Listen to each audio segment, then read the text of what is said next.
Definizioak. Laborategia, espazio espezializatua da, ikerketa zientifikuak, esperimentuak eta analiziak modu kontrolatu eta seguruan egiteko helburuarekin sortua.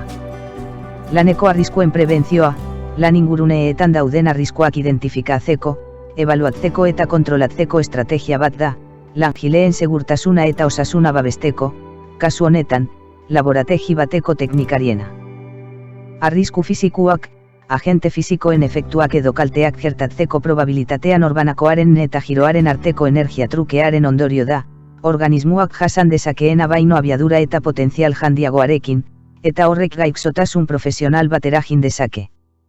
Hauek dira gure laborategian izan ditzakegun arriskuak.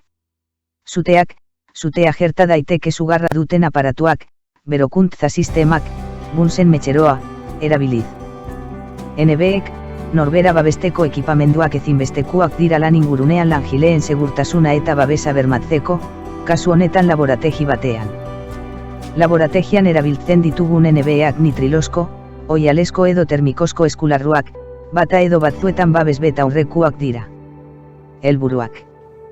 PNT honen helburua laborategiko langileak informatzea eta arrisku posible guztietatik babestea da, baita prebentzio plan bat egitea ere, laborategi horretan hurrengo kalteak saihesteko. Aplikazio eremua.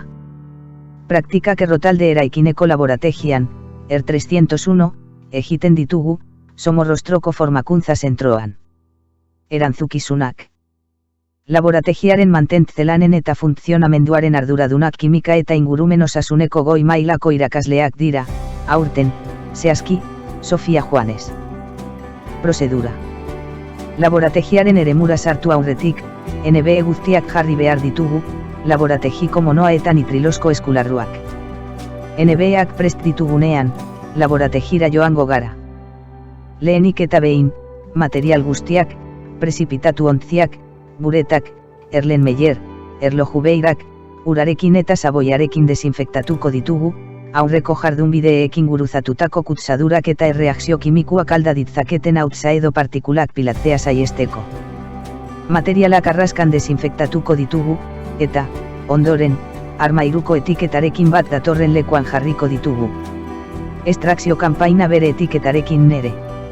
Erreaktiboei eta adierazleei dagokienez, egiaztatuko dugu guztiek daramatela dagokien etiketa eta piktograma, eta behar bezala ordenatuta daudela. Etiketan jonako jaua agertu behar da. Dagoen izena eta kontzentrazioa edo aberastasuna. Formula kimikoa, pisu molekularra eta densitatea. Arrisku piktogramak. CE eta K zenbakiak, lehenengoa Europako erkidegoko identifikazio zenbakiari dagokio, eta bigarrena, askoz ere erabiliagoa, nazioartekoari. Lotea, iraungitze data eta biltegiratzeko baldintzak. Arriskuarrak, giza osasunerako eta ingurumenerako arrisku fisikuak adierazten dituztenak, eta zuhurtasuna aholkuak. Erreaktiboak biltegiratzeko, haien arrisku maila hartuko da kontuan, toksikuak, sukoiak, korrosibuak, arrisku txikikuak, eta horren arabera jarriko dira. Alde horretatik, erreaktibo arriskutsuenak apalategian atzerago joango dira, eta arrisku txikikuak, berriz, aurrean. Gainera, bakoitzaren batera ezintasunak kontuan hartuko ditugu, fitxa teknikoan eta barra edo segurtasun fitxan aurkituko ditugunak.